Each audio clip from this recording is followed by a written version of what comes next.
This channel does not promote any violent, harmful, or illegal activities. All content provided by this channel is meant for an educational purpose only.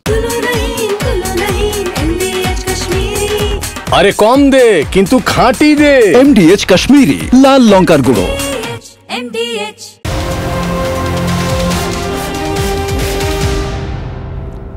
ঘড়ির কাটা দুপুর প্রায় দুটো মানেই দুপুরে super prime টাইমে full and final. Subhajit দাসের সঙ্গে রয়েছে আমি শুভজিৎ মিত্র। আর ফুল অ্যান্ড ফাইনালের শুরুতেই একটা ছবি আপনাদেরকে দেখাবো। যে ছবি পিসিআর আপনাদেরকে দেখাবে এই ছবি মালদার ছবি। ছবিটা দেখুন, দেখতে দেখতে বলছি। মালদায় ফের আগ্নেয়াস্ত্র হাতে তৃণমূল নেতা কর্মীদের দাপাদাপি। ছবিটা একবার দেখুন। কালিয়াচকে প্রকাশ্যে পিস্তল নিয়ে তোলাবাজির অভিযোগ তৃণমূল নেতার বিরুদ্ধে। এই ভিডিও ভাইরাল হয়েছে, যে ছবি আমরা দেখাচ্ছি ভাইরাল হয়েছে। এটা সিসিটিভি ফুটেজ। ছবিটা আপনারা দেখছেন, কিন্তু ঠিক কি ঘটেছে? যারা পিস্তল হাতে দাপাদাপি করছে তারা কোথায় দাপাদাপি করছিল, কেন দাপাদাপি করছিল, সর্বোপরি তাদের পরিচয়টা কি, নাম কি, কোন রাজনৈতিক রং আছে কি, থেকে দেখা রাজনৈতিক রংটা কি, কতটা গাঢ়। সুব্রতোষ আমাদের সঙ্গে রয়েছেন, আমাদের সহকর্মী সুব্রতোষ। হ্যাঁ দেখো, অবশ্যই যাদেরকে দাপাদাপি করতে দেখা যাচ্ছে বা দেখতে পাচ্ছ, তো তারা কিন্তু সক্রিয় তৃণমূলের কর্মী এবং তার মধ্যে দুজন রয়েছে যারা স্থানীয় তৃণমূলের নেতা। তাদের মধ্যে একজনের নাম হচ্ছে হবিবুর রহমান। এই হবিবুর রহমান হচ্ছে যে তৃণমূলের যে ব্লক সভাপতি রয়েছে কালিয়াচক 1-এ সারাউল শেখ, তার সে শ্বশুর হয় সম্পর্কে, এবং সেখানে তার শ্যালককেও দেখা যাচ্ছে। এরা কিন্তু শুধু তার অনুগামী নয়, তার কাছের লোক, এবং যেখানেই তিনি মুভ করেন তাদের সঙ্গে এরা থাকে। এরা তার আত্মীয় স্বজনের মধ্যেও রয়েছে। তো ফলে এটা একদমই স্পষ্ট যে যারা তো আগ্নেয়াস্ত্র নিয়ে ঘুরছে তাদের রাজনৈতিক পরিচিতি কী। তারা তৃণমূলের স্থানীয় নেতা এবং তৃণমূলের কর্মী, এবং তাদেরকে নিয়মিতভাবেই এভাবে দেখা যায় যে তোলাবাজি করতে। শুধু তাই নয়, এই নিয়ে এর একাধিকবার এই অভিযোগ উঠেছে। এমনকি কালিয়াচকে গত কিছুদিন আগে পর্যন্ত যে মাথা থেতলে তৃণমূল কর্মীকে খুন করা হয়, যে ঘটনা ঘটে, তার সঙ্গেও কিন্তু যে অভিযুক্ত জাকির, তার সঙ্গেও এই ব্লক সভাপতির একটা নিবিড় যোগাযোগ ছিল বলে উঠে এসেছিল। একই সাথে ওখানে বোমাবাজি হয়েছে, তার জন্য কয়েকজন শিশু আহত হয়, সেখানেও এই সারিউল শেখের নাম উঠে এসেছিল। ফলে বারবার কিন্তু একাধিকবার অভিযোগ গেছে, রাজ্য স্তরেও এই অভিযোগ করা হয়েছে তৃণমূলেরই অন্দর থেকে। কিন্তু তা সত্ত্বেও এই সারিউল শেখকে সরানো হয়নি। কেন এই মুহূর্তে সুব্রতোষ কেন এখানকার জেলা সুব্রতোষ এই জায়গা থেকে প্রশ্ন যে কেন, কি এমন অজ্ঞাত কারণ বা কি এমন প্রভাবশালী হাত তার মাথায় বা কাঁধে আছে যে কারণে বারবার জানা হচ্ছে, অভিযোগ হয়েছে, ছবি ভাইরাল হয়ে যাওয়া মানে তো সবাই দেখেছে, তাহলে কেন তারা দেখে এখনো পর্যন্ত ব্যবস্থা হচ্ছে না? এ কারণ কি? এই কারণ যদি তুমি ব্যাখ্যা করতে যাও তাহলে তো এটা তো একেবারেই শুভজিৎ, এটা ওইখানকার যে মানে কাছেই যে সুজাপুর বিধানসভা কেন্দ্র রয়েছে বা যে বিধানসভা কেন্দ্রের মধ্যে এটা পড়ে এলাকা, সেই বিধানসভার কেন্দ্রের যিনি বিধায়ক আব্দুল গনি, তিনি আমাদেরকে জানিয়েছেন যে এটা নাকি গভর্নমেন্টের পলিসি। আবারও বলছি তোমাকে, তার কোর্ট তিনি একেবারে এই শব্দটাই ব্যবহার করেছেন যে তাকে সরানো হচ্ছে না। তার বিরুদ্ধে বারবার অভিযোগ করা হয়েছে, তিনি নিজেও অভিযোগ করেছেন, কিন্তু তাকে সরানো হচ্ছে না। তার কারণ আব্দুল গনি, তার সঙ্গে তুমি কথা বলেছিলে, তিনি কি বলেছেন শুনুন। আমি সুব্রতোষ ভট্টাচার্য বলছিলাম, টিভি9 থেকে। টিভি9 ওখানে সিসিটিভি ফুটেজটাতে দেখা যাচ্ছে এইরকম ভাবে অস্ত্র হাতে তারা তোলাবাজি করছে। তো তাহলে এর আগেও এই ধরনের অভিযোগ হয়েছে, এবং এই পুরো বিষয়টা নিয়ে আপনি নিজেও সরব হয়েছিলেন। এবং কি পরিস্থিতি, মানুষের আতঙ্কিত, কোন জায়গায় যাচ্ছে, এবং সারিউলের বিরুদ্ধে 1 নম্বর ব্লকের সভাপতি সারিউলের বিরুদ্ধে অভিযোগ উঠেছে বারবার। উঠেছে, এসব লোক দায়িত্বে না থাকাই উচিত। হ্যাঁ, তো তাহলে তাও ওকে সরানো হয় না কেন? সেটা আমি কি করে বলবো, যেটা গভর্নমেন্ট পলিসি, সেটা আমি কি করে বলবো? আমি তো বলেছি ওকে চেঞ্জ করার জন্য। দলগত বিষয় কিছু নয় এটা। দেখো, government knows many things about him, কাজে তা সত্ত্বেও আছে এটা for reasons not known to us. হ্যাঁ, বেশ, আমি দর্শকদের খগেন মুর্মু কি বলেছেন, বিজেপি সাংসদ, সেটা একবার শোনাবো। সমস্ত জনপ্রতিনিধি তৃণমূল কংগ্রেসের, তারা সবাই তো হচ্ছে আগ্নেয়াস্ত্র ছাড়া তো তারা ঘোরে না, এবং আগ্নেয়াস্ত্রই হচ্ছে একমাত্র তাদের পাড়ের তরি। তাই আগ্নেয়াস্ত্র দিয়েই তো আজকে যত ঘটনা ঘটাচ্ছে, পশ্চিমবাংলায় যত দুষ্কর্ম হচ্ছে, যত রকমের অকাজ কুকাজ হচ্ছে, যত দুর্নীতি হচ্ছে, যত ঘুষ হচ্ছে, যত সরকারি টাকা লুট করছে, সব লুটের পেছনে হচ্ছে ওই সমস্ত গুন্ডা বাহিনী, এবং তৃণমূল কংগ্রেসের একেবারে ছোট থেকে বড় পর্যন্ত সবাই গুন্ডা নিয়ে তারা হচ্ছে রাজনীতি করে এবং গুন্ডাদেরকেই তারা প্রাধান্য দেয়। তাই পশ্চিমবাংলায় এখানে আমরা কখনো এটা হচ্ছে যে অবাস্তব তো কিছু না। অন্যদিকে তৃণমূল কংগ্রেসের জেলা সভাপতি সুময় বসু তিনি কি বলছেন এই বিষয়ে, এবার সেটা শোনাবো। দেখুন, দলের নামে যারা তোলাবাজি করছে বলছেন, সেরকম যদি অভিযোগ থাকে নিশ্চয়ই দল তার ব্যবস্থা নেবে। আমার মনে হয় এসব কিছু গ্রাম্য এবং গ্রাম্য বিবাদ অথবা এলাকার দখল বা ওই কিছু মানুষকে অত্যাচার করে টাকা নেওয়া, এইসব গ্রুপের লড়াই, এইসব গ্রুপের লড়াইকে দলের মধ্যে ব্যবহার করা হচ্ছে এবং যারা এইসব দলকে এই নিয়ে মেলাইন করছেন তাদের বিরুদ্ধে দল এবং প্রশাসন উপযুক্ত ব্যবস্থা নেবে, এটা আপনাদের বলতে পারি আমরা। কখনো ইংরেজ বাজার, কখনো কালিয়াচক, কখনো রতুয়া, কখনো মোথাবাড়ি। মালদা মানেই কি অলিতে গলিতে আগ্নেয়াস্ত্রের ছড়াছড়ি? চলতি বছরের শুরুতে ইংরেজ বাজারে দুষ্কৃতীদের গুলিতে নিহত হন দুলাল সরকার, নিশ্চয় মনে আছে আপনাদের। তারপরেও একাধিক জায়গায় শাসক কোন্দল চলছে, গুলি চলছে, এমনকি স্কুল মাঠেও গুলি ছুড়ে ভলিবল টুর্নামেন্টের উদ্বোধনের ছবি দেখেছিলাম আমরা একই সঙ্গে 5টা ছবি আপনাদেরকে দেখাচ্ছি। মাঝের যে ছবি, এই ছবি আজকের মানে যে খবরটা আমরা দেখাচ্ছি, পাশাপাশি 4টে ছবি আমরা দেখাচ্ছি, নদিয়ার ছবি দেখাচ্ছি, কোচবিহারের ছবি দেখাচ্ছি, আমরা দেখাচ্ছি আরো 2টো জেলার ছবি, ব্যারাকপুর এবং দুর্গাপুর। রাজ্যের বিভিন্ন প্রান্তে এই ছবি ধরা পড়ছে।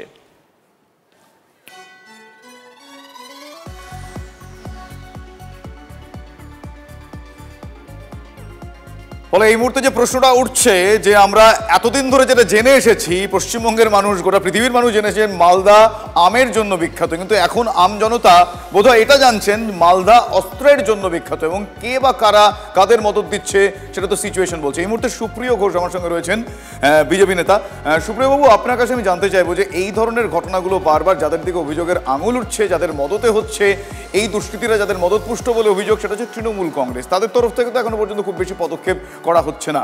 আপনারা একটু স্বতঃপ্রণোদিতভাবে আরো একটু কড়া হতে চাইছেন না? কড়া হতে পারবেন? কড়া হবেন? বারবার মালদা অস্ত্র ভান্ডার, কি বলবেন?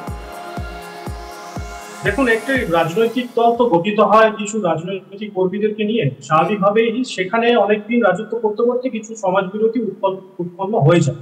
কিন্তু এই তৃণমূল কংগ্রেসের আমলে তৃণমূল কংগ্রেস এটা করে দেখালো যে সবাই মানে প্রত্যেকেই সমাজ বিরোধী, তারা মিলে একটা রাজনৈতিক দল তৈরি করলে যা হওয়ার সেটাই হচ্ছে। আপনি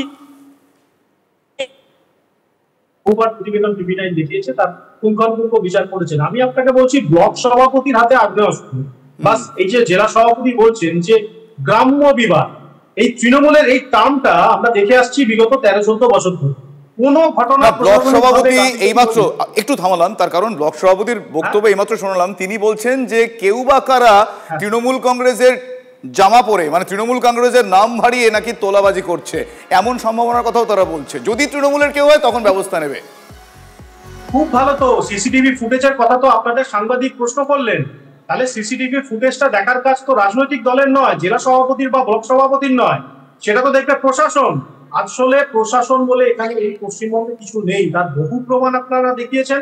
আমরা বিরোধী রাজনৈতিক দল বিজেপির পক্ষ থেকে বিভিন্ন সময় এটা তুলে ধরেছি। আসলে যে মানে বিষয়টা দাঁড়িয়ে আছে, দেখুন ভোটটা বড় বালা, তো এই ধরনের আগ্নেয়াস্ত্র হাতে নিয়ে ঘোরা ব্যক্তিগুলোই তো তৃণমূলকে 13-14 বছর ধরে মানুষকে একদিকে না, ভোট তো সবার জন্য, ভোট তো একটা রাজনৈতিক দলের জন্য নয়, ভোট তো সবার জন্য। সেক্ষেত্রে এই ধরনের পরিস্থিতি আসলে সেটাকে ডিফেন্ড করাও তো ভোটের একটা প্যারালাল অংশ। ডিফেন্ড করবে কি করে, কাদেরকে দিয়ে ডিফেন্ড করবে? ওখানে এমএলএ সাহেব যিনি ছিলেন, এমএলএ সাহেব রীতিমতো হাত তুলে দিয়েছেন। আপনার তার বক্তব্যে পরিষ্কার হয়ে গেছে যে এমএলএ সাহেব বলছেন গভর্নমেন্ট। সুপ্রিয়বাবু, আপনি আমাদের সঙ্গে থাকুন, বেশ কিছু বিষয় আপনার সঙ্গে কথা আছে। আপাতত এই মুহূর্তে শুভজিৎ, যেটা তুমি কিছুক্ষণ আগে বলছিলে যে যখন অনেকগুলো উইন্ডো আমরা দেখলাম, সবকটা উইন্ডো ঠারে ঠোরে একই, তার কারণ মালদা ইকুয়ালস টু অস্ত্র হয়ে গিয়েছে, তাই তো? ঠিক। মালদার ছবি আপনাদেরকে দেখাচ্ছি আমরা, পাশাপাশি দক্ষিণবঙ্গের দিকে নজর রাখতে হচ্ছে বাঁকুড়ার ছবি। বাঁকুড়া বিজেপির সাংগঠনিক জেলা কার্যালয়ে তালা ভেঙে ঢুকে ভাঙচুরের অভিযোগ পুলিশের বিরুদ্ধে। প্রতিবাদে বিক্ষোভ, বিজেপি নেতা কর্মীদের থানা ঘেরাও করেন তারা। বিজেপি অভিযোগ করছে বাঁকুড়া সদর থানা এবং খাতড়া থানার পুলিশ ভাঙচুর চালিয়েছে তাদের পার্টি অফিসে। এদিকে বাঁকুড়া পুলিশ সুপার বৈভব তিওয়ারি তিনি জানিয়েছেন খাতড়ায় জ্যোৎস্না মান্ডির স্বামী তুহিনের উপর হামলা ও মারধরের ঘটনায় বেশ কয়েকজন অভিযুক্ত বাঁকুড়ার বিজেপি কার্যালয়ে আত্মগোপন করে আছে বলে তাদের কাছে খবর ছিল। তাদের গ্রেপ্তার করতে যাওয়া হয়। দলীয় কার্যালয়ের দরজায় থাকা তালা ভেঙে পুলিশ ভেতরে ঢোকে, কিন্তু ভাঙচুর করা হয়নি, এমনটাই দাবি করা হয়েছে পুলিশের তরফ থেকে। চোরের মতন এই দলদাস পুলিশ আইসি সাথে গিয়ে সেই অফিসকে ভাঙচুর করেন এবং যা কিছু ডকুমেন্ট ছিল, নথিপত্র ছিল, সব কিছু তছনছ করে দেন। এরা চুরি করে নিয়ে এসেছে অনেক কিছু, ভিতরে আমাদের যা যাবতীয় জিনিস ছিল। এই দলদাস পুলিশ শুধু বিজেপির কার্যকর্তাদের উপর দালালি দেখাতে পারে এবং তৃণমূলের যে অনুব্রত মণ্ডল তাদের মা বোনেদের নিয়ে পরে কুরুচিকর মন্তব্য করে, তাদের বেলাতে তারা একটা টু শব্দ করতে পারে না। চন্দননগরের বিধায়ক তিনি কি বললেন তা তো শোনালাম। সুকান্ত মজুমদার বিজেপির রাজ্য সভাপতি তিনি কি বলছেন শুনুন।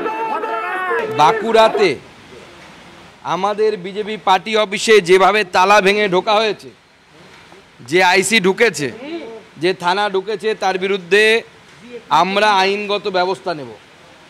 এত বড় সাহস কিভাবে হয় যে সর্বভারতীয় এটি রাজনৈতিক দল, সর্বভারতীয় সর্ববৃহৎ রাজনৈতিক দল, তার পার্টি অফিসে ঢোকে উইদাউট এনি ওয়ারেন্ট, কোনো ওয়ারেন্ট ছাড়া ঢুকেছে এবং একে কোর্টে নিয়ে গিয়ে কান ধরিয়ে ওখানে উঠবোস করাবে এই অফিসারকে। পুলিশ পুলিশের মতো কাজ করছে, আইন আইনের পথে চলবে। পুলিশ যখন কোনো অপরাধীকে ধরতে যাবে কি ঢাকঢোল পিটিয়ে যাবে? যদি সৎসাহস থাকে তো পুলিশ প্রশাসনকে সহযোগিতা করুক। আর সুকান্ত মজুমদার বলছেন যে পুলিশকে কান ধরে উঠবোস করাবো। কদিন আগে দেখলাম যে পুলিশের দিকে জুতো ছুঁড়ে চটি ছুঁড়ে মারছে। তো এটা ওদের কালচার, এদের নিয়ে কিছু বলার নেই। পুলিশকে সহযোগিতা করুক, পুলিশ পুলিশের মতো কাজ করবে।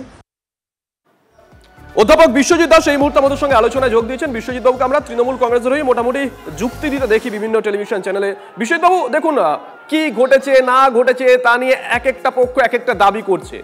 আপনি দুটো দাবি শুনলেন।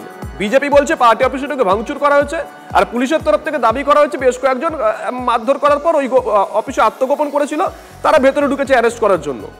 ধরে নিলাম এই পুলিশের দাবিটা সঠিক, 100% সঠিক, কিন্তু এখানেই তো প্রশ্ন, কোথাও পুলিশ একটি রাজনৈতিক দলের দলীয় কার্যালয়ে তালা ভেঙে ঢুকছে অ্যারেস্ট করার জন্য, আবার কোথাও সেই পুলিশ সাদা রুমাল দেখাচ্ছে, কোথাও সেই পুলিশ যাদেরকে অকথ্য ভাষায় গালাগালি করছে একটা রাজনৈতিক দলের নেতা, তাকে থানায় ডেকে ছেড়ে দিচ্ছে। পুলিশের এই ভূমিকাটা কেন? দেখুন, পুলিশ যদি দুটো অন্যায় করে, যে দুটো রেফারেন্স আপনি দিলেন, দুটোই অন্যায়। শাসক দলের পরে যখন কাজ করবে বা বিরোধী দলের পরে যখন কাজ করবে, অন্যায়কে যদি সাপোর্ট করে সেটা না, কারণ পুলিশের তো কোনো রাজনৈতিক রং হয় না। কিন্তু দুর্ভাগ্যের বিষয়, আমরা আমাদের এই রাজ্যে কংগ্রেস, বাম, তৃণমূল তিনটে জামানাতেই দেখলাম পুলিশ প্রশাসন সবসময় রাজনীতির রঙে আবদ্ধ আছে। এবার আপনি যে ঘটনার কথা বলছেন বাঁকুড়াতে, যে তালা ভেঙে ঢুকেছে, দেখুন পুলিশের কাছে যদি সুনির্দিষ্ট তথ্য থাকে তাহলে পুলিশ সেই রাজনৈতিক দলকে ইনফর্ম করে যেতেই পারে, তার সেই রাইট আছে, সে যেতে পারে। তা না হলে এটাও তো পুলিশকে মনে রাখতে হবে, পরবর্তীকালে সেই পুলিশকে জবাবদিহি করতে হবে আদালতে। পুলিশ বলুন, প্রশাসন বলুন, কেউই তো আইনের ঊর্ধ্বে নয়। কিন্তু যে প্রশ্নটা উঠছে এখন, যে কোনো জায়গায় পুলিশের যাওয়ার অধিকার সংবিধানে আছে, কিন্তু তারও কতগুলো নিয়ম আছে। যদি সেই নিয়মগুলো মেনটেন না করা হয়, সেটা কাম্য নয় কখনোই। সে পুলিশ যার হয়েই কাজ করুক না কেন, যে দলকে সমর্থন করুক না কেন, সেটা তার ব্যক্তিগত ব্যাপার। কিন্তু আজকের দিনে দাঁড়িয়ে সে যখন সাধারণ মানুষের বা নাগরিকের পরিত্রাতা, তখন তাকে তো নিয়ম মেনে কাজ করতে হবে। একদমই আপনি যেটা বললেন, আপনার কথা প্রসঙ্গে সুপ্রিয় বাবু আপনার কাছে যাব। আমি জানি না আপনাদের ওই পার্টি অফিস, সাংগঠনিক পার্টি অফিস, সেই অফিসটা আপনাদের কেনা কিনা, মানে বিজেপির কেনা কিনা ওই জমিটা, সেই জমির ওপর করা হয়েছে কিনা, হয় সেটা হতে পারে, অথবা বিজেপি কারোর থেকে ভাড়া নিয়ে সঠিক আইন অনুযায়ী ভাড়া দিয়ে সেটা চালাতে পারে। যেটাই হোক না কেন, একটা তো মালিকানা কারোর কাছে থাকে, তার প্রিমিসেসে পুলিশ ঢুকছে। বিশ্বজিৎ বাবু যে কথাটা বললেন, পুলিশ যেতেই পারে ইনভেস্টিগেশনের স্বার্থে, কিন্তু তারও কতগুলো নিয়ম আছে, কিছু ইনফর্ম করতে হয়। সেই ইনফর্মগুলো কি করা হয়েছে? আমি আপনাকে বলছি যে ডক্টর সুকান্ত মজুমদার রাজ্য সভাপতি তিনি পরিষ্কার বলেছেন, ওয়ারেন্ট ছাড়া পুলিশ সেখানে গেছিল। প্রথমত ওয়ারেন্ট ছাড়া পুলিশ সেখানে যেতে পারে না বলেই আমরা জানি। আর যদিও যায়, তাহলে আমাদের যেটা বক্তব্য ছিল যে জেলা সভাপতি ওখানে আছেন, প্রত্যেকটি থানাতে, প্রত্যেকটি এসডিও অফিস এবং আপনাদের কমিশনার যেখানে আছে বা এসপি অফিস, সেখানে আমাদের জেলা সভাপতিদের নিম্নলিখিত তালিকা থাকে। তা জেলা সভাপতিকে কি তারা কোনোভাবে ইনফর্ম করেছিলেন যে আপনাদের নামে যে কোনো অভিযোগ থাকতে পারে? আমি ধরে নিচ্ছি এটাই আপনাদের জানতে চাইছি, ইনফর্ম করেছিল? আপনাদের কাছে তো দলের খবর আসে। আমি বলছি তো সেটাই, যে অভিযোগগুলো যদি সঠিক হতো তাহলে জেলা সভাপতি বা ওখানকার মন্ডলের যিনি স্থানীয় সভাপতি তার সাথে কি কোনো যোগাযোগ করা হয়েছিল? কোনো যোগাযোগ করা হয়নি। এবং তার উপরে সবথেকে বড় কথা, একটি পার্টি অফিসের মধ্যে ঢুকে সেখানে তারা নির্মম ভাবে তালাটাকে ভেঙেছে। ওয়ারেন্ট তো নেই, ওয়ারেন্ট তো ছিলই না, এটা ডক্টর সুকান্ত মজুমদার নিজে পরিষ্কার করেছে। এবং এর পরবর্তীতে এই প্রত্যেকটি বিষয়তেই আমরা কোর্টের কাছে যাব, যদি আমাদের কাছে কোনো রকম সঙ্গে থাকুন। অন্যদিকে বারবার যে প্রশ্নটা উঠছে, পুলিশের ভূমিকা এক এক ক্ষেত্রে এক এক রকম দেখতে পাওয়া যাচ্ছে, ফলে পুলিশকে গিরগিটি বললে কম বলা হয় না। এই পুলিশের ভূমিকা নিয়ে আবারও ক্ষোভ কোথায়? সাম্প্রতিকতম যে জায়গা আবারও উত্তপ্ত হয়ে ওঠে মেট্রিয়া বুরুজ এবং সেখানে রবীন্দ্রনগরে স্থানীয় মানুষজন পুলিশের বিরুদ্ধে অভিযোগ করছেন। সংঘর্ষের ঘটনায় 5 জনকে আগেই গ্রেফতার করেছে পুলিশ। ধৃত নবীন রায় আরএসএস কর্মী বলেও পুলিশ জানিয়েছে। পুলিশ জোর করে এলাকায় ছেলেদের ফাঁসিয়েছে, এমনকি নবীন যে আরএসএস কর্মী তাও নাকি পুলিশ জোর করে বলিয়েছে, এমনটা স্থানীয়রা অভিযোগ করছেন। কালী পূজার জন্য বাজি কিনতে নবীনরা গিয়েছিলেন, সেখান থেকে পুলিশ তাদের এলাকার ছেলেদের গ্রেফতার করে। গোষ্ঠী সংঘর্ষের ঘটনায় এদের কোনো যোগ নেই বলে স্থানীয়রা দাবি করছে। এক্ষেত্রে পুলিশ গ্রেফতার করে সেখানে রাজনৈতিক রং লাগাচ্ছে বলে পুলিশের বিরুদ্ধে অভিযোগ।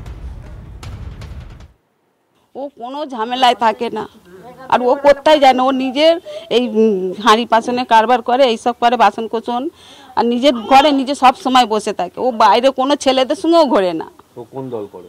ও কোনো দলই করে না। আমরা যেরকম স্বাভাবিক লোক দিন এনে দিন খাটি, তাই সব সাজানা কেস। কালকে এটা সব গেছে থানায়, জিজ্ঞাসা করছে, ও জোর গলায় অফিসারের সামনে বলেছে যে না দাদা আমরা কিচ্ছু কিনিনি, আমরা কোথায় যাইনি, আমাদের কালী পূজা আছে বাড়িতে, রক্ষা কালী পুজো ছিল, সেই জন্য পুজোর জন্য বাজি আনতে গেছিল।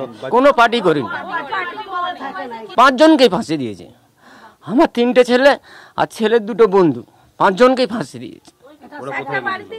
ওরা সব চিংড়ি পোতায় গেছিল, পুজোর আমাদের বাড়ির পুজো ছিল, ক্লাবে পুজো ছিল, ওরা বাজি কিনতে গেছিল। বাজি কিনতে গেছিল, ওখান থেকেই তুলে নিয়েছে। কারা তুলেছে? ওই পুলিশরা তুলে নিয়ে গেছে। এই রবীন্দ্রনগরে ঝামেলায় কি আপনার ছেলে ছিল? না না, এরা কেউ ছিল না, এরা সব কাজে গিয়েছিল। ও খুবই ভালো ছেলে, আমাদের পাড়ায় কোনো বিপদ আপদ হলে ও ছেলে আগে দৌড়ায়, ওর মতন ছেলেই হয় না। ও কোনো কিছুতে নেই, ওকে পুরোপুরি ফাঁসানো হয়েছে। কোনো ওরা যুক্ত নেই, কোনো কিছুতে যুক্ত নেই, ওরা কোনো দল করে না, কোনো দল করে না। খুব ভালো ছেলে। যদি আমাদের আধ রাত্রে যদি কোনো বিপদ পড়ে, কারো অসুখ হয়ে যায়, ডাকলে সঙ্গে সঙ্গে ছুটে যায় ছেলেটা, এত ভালো ছেলে। আর এই ঘটনার পরিপ্রেক্ষিতে কি বলেছেন বিজেপির রাজ্য সভাপতি সুকান্ত মজুমদার, কি বলেছেন তৃণমূল কংগ্রেস মুখপাত্র তন্ময় ঘোষ, শোনাবো ব্যাক টু ব্যাক। যে রামনবমীর মিছিলে নাকি ওই লোকটাকে দেখা গেছে, সেই জন্য নাকি তিনি আরএসএস এর লোক। আমি অবাক হয়ে গেলাম যে রামনবমীর অনেক মিছিল, আমি উদাহরণ দিচ্ছি, তৃণমূল কংগ্রেসে জয়েন করা কৃষ্ণ কল্যাণী রায়গঞ্জের রামনবমীর মিছিলে হেঁটেছেন, তার কৃষ্ণ কল্যাণী কি আরএসএস এর লোক হয়ে গেলেন? অদ্ভুত যুক্তি। ভিন্ন ক্ষেত্রেই আমরা অপরাধীদের দেখে থাকি যে তাদের পাড়ায় যথেষ্ট ভালো ইমেজ থাকে, তারা অনেক সময়তেই পাড়ার লোকজনের হেল্প করে। আরএসএস তো স্লিপার সেলের মতোই কাজ করে, যার ফলে তারা সামাজিক কাজকর্ম করবেন, এটা তো স্বাভাবিক, এতে অস্বাভাবিকতার কি আছে? আর এটাতে পুলিশ প্রশাসন তাদের মতো কাজ করছে, এর সঙ্গে তৃণমূল কোথায় পেলেন? যাকে দোষী মনে হয়েছে তাকে ধরেছেন এবং তার বিচার হবে আইন অনুযায়ী। আইন আছে, কোর্ট আছে, আদালত আছে, সেই আদালতে যদি প্রমাণ হয় যে উনি মুক্ত, তখন এই প্রশ্নগুলো তো উঠবে। আপনারা শুনলেন, এবং এক্ষেত্রে বেশ কিছু গুরুত্বপূর্ণ প্রশ্ন উঠছে, কিন্তু সেই প্রশ্নটা আরও একবার ঘুরে ফিরে আসছে। এই যে পুলিশের ভূমিকা এক এক সময় এক এক রকম দেখতে পাওয়া যাচ্ছে। কিছুক্ষণ আগে আমার সহকর্মী শুভজিৎ বলছিলেন যে রবীন্দ্রনগরে দেখতে পাওয়া গেল তারা ওই সাদা রুমাল নাড়ছেন, কখনো কখনো তাদেরকে লাঠি মারতেও দেখতে পাওয়া গিয়েছে। এক্ষেত্রে গ্রেফতার করে রাজনৈতিক রং পুলিশ লাগিয়ে দিচ্ছে। আমি ঠিক এই জায়গায় অধ্যাপক বিশ্বজিৎ দাসের কাছে যাব। রাজনৈতিক মতামত বা রাজনৈতিক প্রেক্ষাপট সেগুলোর ব্যতি রেখে যদি এই বিষয়টা নিয়ে আমি আপনার কাছে জানতে চাই যে পুলিশ এবার গ্রেফতার করে, মানে একজন দুষ্কৃতী যে দুষ্কৃতী কর্ম করছে সে দুষ্কৃতী, কিন্তু যে অপরাধ করছে সে অপরাধী, এক্ষেত্রে অপরাধীকে একটা রাজনৈতিক রং লাগিয়ে দিয়ে এটা কি ধরনের ন্যারেটিভ তৈরি করার প্রয়াস? দেখুন, এইটা একেবারে উচিত নয়। আপনি যদি নিরপেক্ষভাবে আমার কাছে জানতে চান, আমি তাই চাইছি, এটা একটা সামাজিক, রাজনৈতিক এবং সামাজিক অবক্ষয় বলবো। কারণ এই মুহূর্তে যে কোনো অপরাধিত্ব রং হয় না, যে কথা আপনি বললেন। আর দেখুন, পুলিশের একটা ইনফরমেশন থাকে, তার নিজস্ব কিছু এভিডেন্স থাকে। এখন তাকে কোন কোন কাজে দেখা গেছে সেটা নয়। পুলিশ, আমি ধরে নিলাম পুলিশ যদি অন্যায়ভাবে কাউকে গ্রেপ্তার করে, পুলিশই তো শেষ কথা নয়, কারণ তার কাছে আদালত আছে, প্রমাণ করার জায়গা আছে।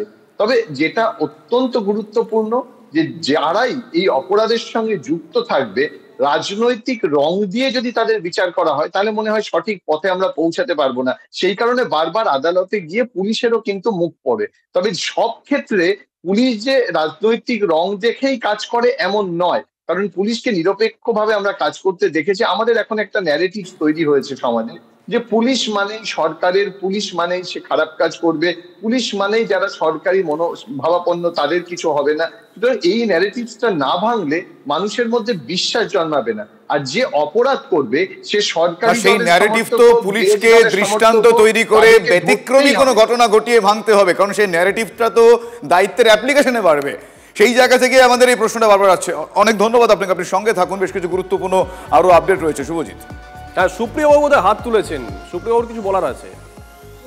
পুলিশের কাছে এটা উদাহরণ রাখার একটা সুবর্ণ সুযোগ ছিল। অনুব্রত মণ্ডল যেভাবে অপরাধ যে গালিগালাজ করেছিলেন আইসি কে, কোনো কনস্টেবল বা ওই নিম্ন পদস্থ কোনো কর্মচারী আইসি কে যেভাবে করেছিল, পুলিশের এটা উচিত ছিল তাকে রাজার হালে ওখানে না ডেকে কান ধরে ওখানে কোমরে দড়ি বেঁধে টানতে টানতে দেখানো যে মমতা বন্দ্যোপাধ্যায়ের প্রশাসন কিন্তু একদম সঠিক পথে আছে, সিদ্ধারাটা সোজা আছে। বেশ, সঙ্গে থাকুন, সঙ্গে থাকুন। দিকে 26-এর আগে ফের হিন্দুত্ব রাষ্ট্রের শান দিচ্ছে বিজেপি। রামনবমী, হনুমান জয়ন্তীর পর এবার রথযাত্রা রাজনীতি। হিন্দুত্বের রাষ্ট্রে ভরসা বঙ্গ বিজেপির। রথযাত্রার দিন একাধিক কর্মসূচি রয়েছে তাদের। কি কর্মসূচি, কারা থাকবেন? প্রদীপ্ত কান্তি ঘোষ আমাদের সঙ্গে টেলিফোনে রয়েছেন, আমাদের সহকর্মী। প্রদীপ্ত, দেখো, রামনবমী এবং হনুমান জয়ন্তীতে আমরা দেখেছিলাম যে রাজ্য জুড়ে বিজেপি এটাকে কর্মসূচি হিসেবে তারা পালন করেছিলেন এবং রথযাত্রাতেও তারা একইভাবে রাস্তায় নামতে চাইছেন। এবং ইতিমধ্যেই আমরা দেখেছি যে শুভেন্দু অধিকারী একাধিক রথযাত্রার যে কমিটি রয়েছে তাদের সকলের সঙ্গে বৈঠক করেছেন।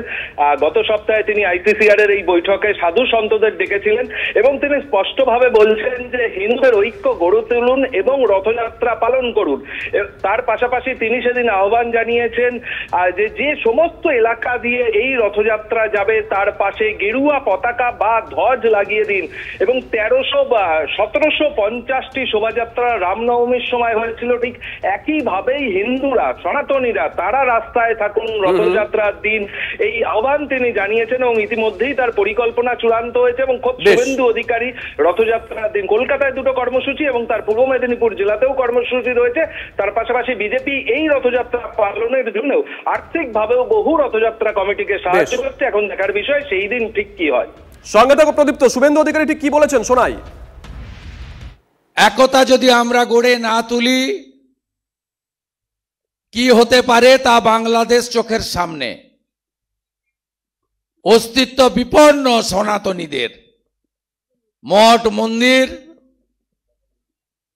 তো আগেই গেছে। গতকাল বিশ্বকবি রবীন্দ্রনাথ ঠাকুরের সিরাজগঞ্জের কাচারি বাড়িটাও ভেঙে তছনছ করে দিয়েছে।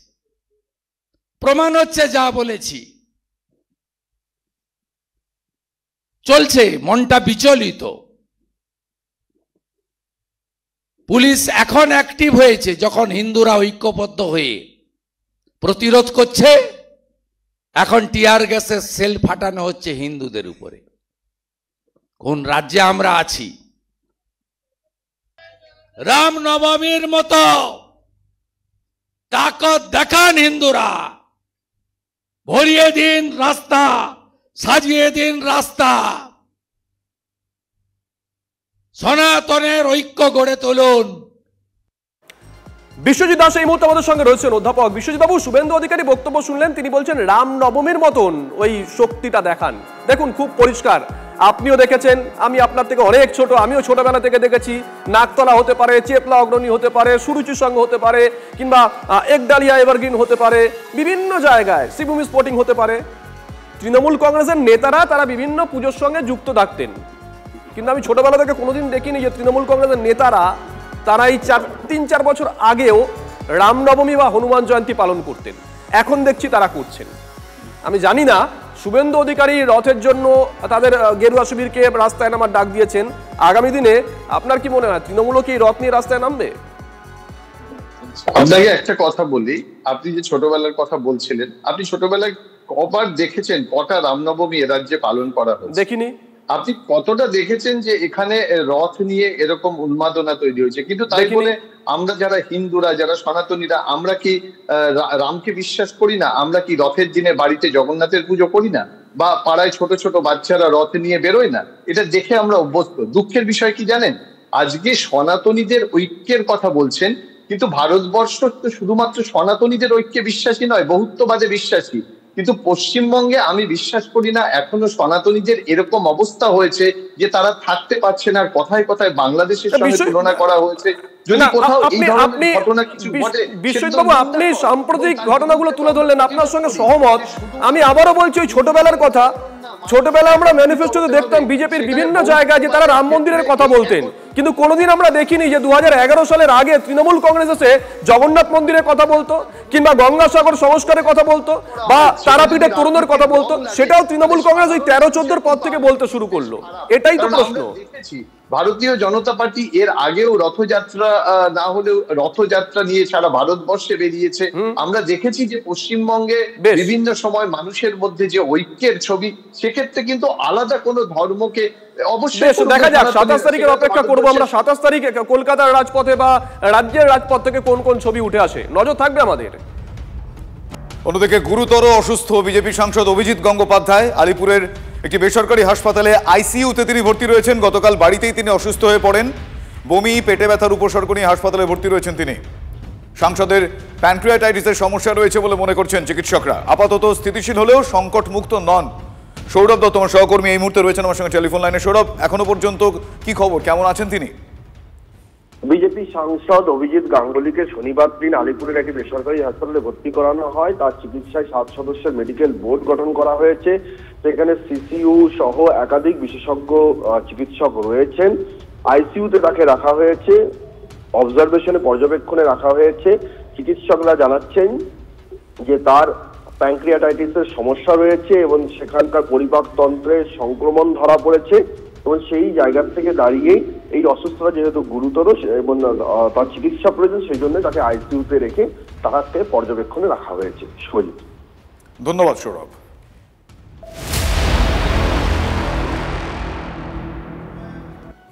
ফিরে এলাম ব্রেকের পর। আপনারা দেখছেন ফুল অ্যান্ড ফাইনাল। শুভজিৎ মিত্রর সঙ্গে আমি শুভজিৎ দাস রয়েছে আপনাদের সঙ্গে। আর এই মুহূর্তে একটা বিপর্যয়ের অভিঘাত এখনো কাটেনি। আহমেদাবাদের কথা বলছি। তারপর একটা কপ্টার দুর্ঘটনা, আপনারা নিশ্চয়ই শুনেছেন আহমেদাবাদে বিমান বিপর্যয়ের পর এবারে কেদারনাথে হেলিকপ্টার দুর্ঘটনা। হেলিকপ্টারে থাকা 7 জন যাত্রী, তাদের সবারই মৃত্যু হয়েছে বলে জানা যাচ্ছে। গৌরীকুণ্ড এবং ত্রিযোগী নারায়ণের মাঝে এই দুর্ঘটনাটি ঘটে। ঘটনাস্থলে এনডিআরএফ, এসডিআরএফ এর দল পৌঁছয়। মনে করা হচ্ছে যে খারাপ আবহাওয়ার কারণেই এই দুর্ঘটনা ঘটেছে। হেলিকপ্টারটি আরিয়ান এভিয়েশন কোম্পানির বলে জানা যাচ্ছে। আপনারা দেখছেন সেই ছবি। আহমেদাবাদে বিমান দুর্ঘটনার রেশ, বিমান বিপর্যয়ের রেশ কাটতে না কাটতে এবার কেদারনাথে হেলিকপ্টার দুর্ঘটনা। 7 জন ছিলেন, 7 জন যাত্রীর মৃত্যু হয়েছে। গৌরীকুণ্ড এবং ত্রিযোগী নারায়ণের মাঝে দুর্ঘটনাটি ঘটে। এই মুহূর্তে ঘটনাস্থলে এনডিআরএফ, এসডিআরএফ রয়েছে। মনে করা হচ্ছে খারাপ আবহাওয়ার কারণেই এই দুর্ঘটনা।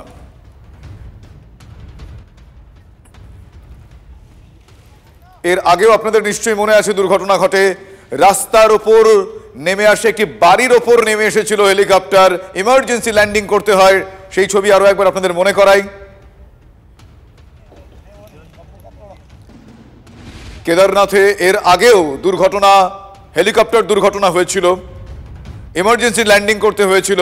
সে সময়ও খারাপ আবহাওয়ার কারণ জানতে পারা গিয়েছিল। এবার এই দুর্ঘটনাটি ভয়াবহ বললেও কম বলা হয়। 7 জন ছিলেন যাত্রী, 7 জনই মারা গিয়েছেন। খারাপ আবহাওয়া কারণ বলে এখনো পর্যন্ত জানা যাচ্ছে। আরো বেশ কিছু আপডেট আমার সহকর্মী সুজয়ের কাছে রয়েছে। সুজয়, একেবারে দেখো, এখনো পর্যন্ত যা তদন্ত উঠে এসছে তাতে খারাপ আবহাওয়া এবং দৃশ্যমানতা প্রায় শূন্যতে থাকার কারণে এই ঘটনা ঘটেছে তেমনটাই জানা যাচ্ছে। যাতে 7 জনের ইতিমধ্যে মৃত্যু হয়েছে এবং 4 ধাম যাত্রায় যে পুণ্যার্থীরা গিয়েছিলেন তারা যখন ফিরছিলেন সেই সময় এই ঘটনা ঘটে।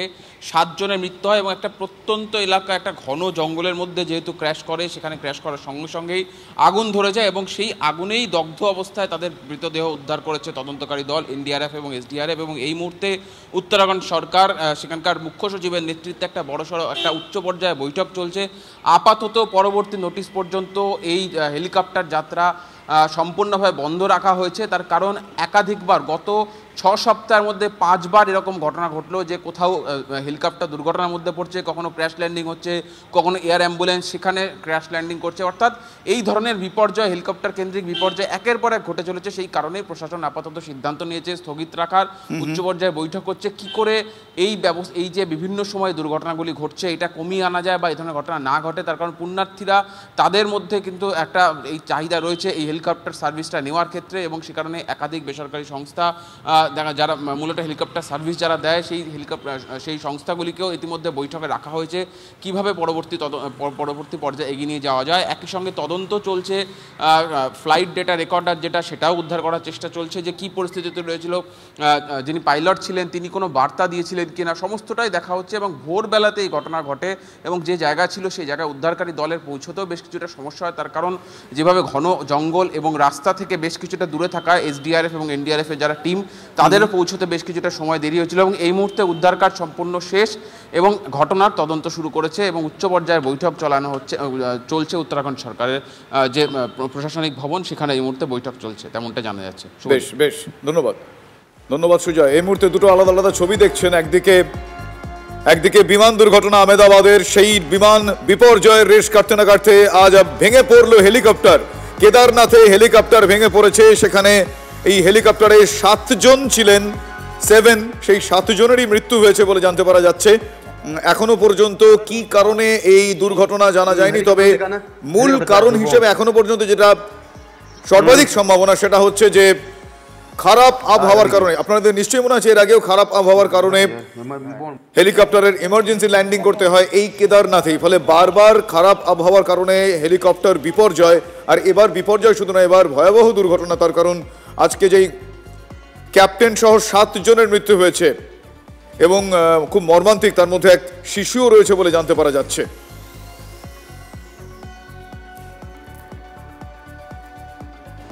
और बाकी अब इनके जो रिश्तेदार वगैरह यहाँ पे आ रहे हैं, इनकी वाइफ जो राजवीर सिंह है, इनकी वाइफ भी आर्मी के अंदर हैं, अभी प्रेजेंटली सर्विंग है।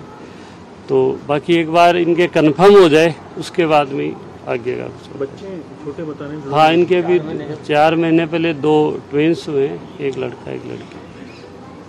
पिता भी इनके सेना में थे? नहीं, पिता सेना में नहीं थे। प्रशासनिक तौर पर कोई नहीं, वो भी एक बार कंफर्म हो जाए, पूरा कंफर्म हो जाए तो उसके बाद में ही कुछ, कई बार इस तरह की घटनाएं होती हैं उनमें कई लोग बच भी जाते हैं। हाँ, तो वो उसको एक बार कंफर्म हो जाएगा आगे से, उसके बाद कोई गवर्नमेंट से कोई वहाँ उत्तराखंड से कहीं कोई संपर्क हुआ बाकी नहीं, उनका क्या कहना है? नहीं, हमारी अभी इस तरह की कोई नहीं हुई। जो सूचना मिली है परिवारजनों से और आप लोगों से मिली। এদিকে আহমেদাবাদে ভয়াবহ বিমান দুর্ঘটনার পর কলকাতা বিমানবন্দরের পাশে বহুতল সমস্যা নিয়েও এবার রাজনৈতিক আকচাকচি শুরু হয়েছে। বিমানবন্দরের পাশে বহুতল বানানোর ক্ষেত্রে নির্দিষ্ট উচ্চতা পর্যন্ত অনুমতি মেলে, লাগে বিমানবন্দর কর্তৃপক্ষের অনুমতিও। কলকাতা বিমানবন্দরের পাশে এই ক্ষেত্রে নিয়ম মানেনি স্থানীয় পুরসভা এবং রাজারহাটের বিধায়ক, অভিযোগ করছেন কলকাতার প্রাক্তন মেয়র শোভন চট্টোপাধ্যায়। মেঘানীনগরে ঘন জনবসতিপূর্ণ এলাকায় ভেঙে পড়েছিল বিমান। কলকাতা বিমানবন্দরের রানওয়ের যে পাশের রাস্তা তার বাঁদিকেই কার্যত গড়ে উঠেছে একের পর এক হাই রাইজ, যেখানে এয়ারপোর্ট অথরিটির নিয়ম রয়েছে যে ফানেল জোন অর্থাৎ 25 কিলোমিটার রেডিয়াসের মধ্যে 3 তলার বেশি বাড়ি হতে পারে না, সেখানেই 5 তলা বাড়ি নির্মীয়মান দাঁড়িয়ে আছে, উপরের দিকে আরও এক্সটেনশন হতে পারে। কিভাবে এই অনুমতি পাচ্ছে এই হাইরাইজগুলো তা নিয়ে বড় সড় প্রশ্ন উঠছে। প্রাক্তন মেয়র শোভন চট্টোপাধ্যায় দাবি করেছেন কোনোভাবেই পুরসভা বা স্থানীয় প্রশাসন এই বাড়িগুলোকে ছাড়পত্র দিতে পারে না, কিন্তু দেখা যাচ্ছে কলকাতা এয়ারপোর্টের রানওয়ের পাশেই গড়ে উঠছে একের পর এক হাইরাইজ এবং বিপদ বাড়ছে এই এলাকার মানুষদের। তারা আশঙ্কা করছেন মেঘানীনগরের মতন কোনো একদিন বিপর্যয় নেমে আসতে পারে তাদের উপরেও। কি করছে প্রশাসন, প্রশ্ন উঠছে। ক্যামেরা মাখনের সঙ্গে সুমন, TV9 বাংলা, কলকাতা। সেই রানওয়ের মধ্যে যেখান থেকে ফ্লাইটটা আকাশে ওড়ে আর যেখান থেকে আকাশ থেকে নেমে এসে রানওয়েতে ল্যান্ড করে, এই জোনটাকে বলা হয় ফানেল জোন। এই ফানেল জোনের মধ্যে একটা সার্টেন লিমিটের বাইরে কখনোই কোনো কনস্ট্রাকশন হতে দেওয়ার কথা নয় এবং অ্যালাউ করা যায় না। কোনো ফাইন দিয়ে কোনো হাইটের রেগুলারাইজেশন হতে পারে না এবং যদি হয়ে থাকে সেটা অন্যায়, সেটা উচিত নয়। রাজারহাটে যে মিউনিসিপ্যালিটি ছিল একটা সময়, তারা তোয়াক্কাই করতো না, হয় জেনে তোয়াক্কা করতো না অথবা না জেনে তোয়াক্কা করতো না, তারা এসব ক্লিয়ারেন্সের মধ্যেই যেত না। এর ফলে হচ্ছে কোথায় যে বিল্ডিংয়ের হাইট বাড়তে বাড়তে বাড়তে আকাশ ছোঁয়া জায়গায় গিয়ে পৌঁছে গেছে। আর গোটা ঘটনাকে কটাক্ষ করেছে বিজেপি। না সে তো দেখুন সবাই জানে, নতুন আর কি বলার আছে। টাকা পেয়েছে, করেছে। তৃণমূলের আমলে পুরোটাই শপিং মল, আপনি যা চাইবেন তাই করতে পারবেন, একটু টাকার অ্যামাউন্টটা বাড়াতে হবে। মুখ্যমন্ত্রীর দলকে আপনি টাকা দিন, অ্যামাউন্টটা বাড়ান, ভিক্টোরিয়াও বিক্রি করে দিতে পারবে চাইলে। আহমেদাবাদে ভয়াবহ বিমান দুর্ঘটনা গোটা দেশকে শুভজিৎ নাড়িয়ে দিয়েছে। তারপরে আমরা দেখতে গেছিলাম যে কলকাতা বিমানবন্দর, তার আশেপাশের কি অবস্থা শুভজিৎ? ঠিক তাই, এবং কলকাতা বিমানবন্দরের আশপাশে বহুতল তুলতে গেলে যে সমস্ত নিয়ম কানুন মেনে চলতে হয়, সেই নিয়ম মানার ক্ষেত্রে বেশ কিছু গড়মিলের কথা অভিযোগ আকারে যিনি তুলছেন তিনি কলকাতার প্রাক্তন মেয়র শোভন চট্টোপাধ্যায়। তৃণমূল কংগ্রেসের মুখপাত্র তন্ময় ঘোষ এই মুহূর্তে আমাদের সঙ্গে রয়েছেন। তন্ময় বাবু, আপনি যদি শুনতে চান একবার শোভন চট্টোপাধ্যায়ের বক্তব্য শোনাতে পারি, আপনি একটু শুনুন, তারপরে আপনার কাছে আসছি। শোভন চট্টোপাধ্যায় ঠিক কি বলেছেন এটা নিয়ে। সেই রানওয়ের মধ্যে যেখান থেকে ফ্লাইটটা আকাশে ওড়ে আর যেখান থেকে আকাশ থেকে নেমে এসে রানওয়েতে ল্যান্ড করে, এই জোনটাকে বলা হয় ফানেল জোন। এই ফানেল জোনের মধ্যে একটা সার্টেন লিমিটের বাইরে কখনোই কোনো কনস্ট্রাকশন হতে দেওয়ার কথা নয় এবং অ্যালাউ করা যায় না। কোনো ফাইন দিয়ে কোনো হাইটের রেগুলারাইজেশন হতে পারে না এবং যদি হয়ে থাকে সেটা অন্যায়, সেটা উচিত নয়। রাজারহাটে যে মিউনিসিপ্যালিটি ছিল একটা সময়, তারা তোয়াক্কাই করতো না, হয় জেনে তোয়াক্কা করতো না অথবা না জেনে তোয়াক্কা করতো না, তারা এসব ক্লিয়ারেন্সের মধ্যেই যেত না। এর ফলে হচ্ছে কোথায় যে বিল্ডিংয়ের হাইট বাড়তে বাড়তে বাড়তে আকাশ ছোঁয়া জায়গায় গিয়ে পৌঁছে গেছে। আপনি শুনলেন, বোধহয় কোথাও গিয়ে রাজারহাট গোপালপুর দায়িত্বে যিনি ছিলেন, যিনি বর্তমানে আপনাদের দলের নেতা তাপস চট্টোপাধ্যায়ের দিকে ইঙ্গিতটা করলেন উনি। কিভাবে দেখছেন বিষয়টা? দেখুন, বিষয়টা উনি যেটা বললেন সেটা টেকনিক্যালি ঠিক। দুটো দিকেই ফানেল জোন থাকে, একদিকে যেখানে ল্যান্ডিং হয় এবং একদিকে যখন টেক অফ হয়, দুটো দিকেই ফানেল জোন থাকে এবং সেই ফানেল জোনটা সময়ের সঙ্গে সঙ্গে চেঞ্জ হয়। উইন্ডের যে লোকেশন থাকে, উইন্ডের যেদিকে উইন্ড হয় সেই মতো 3 মাস একটা দিকে থাকে, তারপরে আরেকটু অ্যাঙ্গেল করে অন্য একটা দিকে থাকে। অর্থাৎ 4টে ফানেল জোন কলকাতা এয়ারপোর্টকে ঘিরে আছে। এখন মুশকিল হচ্ছে কলকাতা এয়ারপোর্ট পৃথিবীর অন্যতম যে বাইরের বড় এয়ারপোর্ট গুলো আছে, আমি অনেকগুলোতেই গেছি, সেগুলো মূলত শহরের বাইরে। কলকাতা এয়ারপোর্ট যখন তৈরি হয় তখনও সেটা শহরের বাইরে ছিল এবং বসতির কারণেই আস্তে আস্তে তার আশেপাশে জনবসতি গড়ে উঠেছে।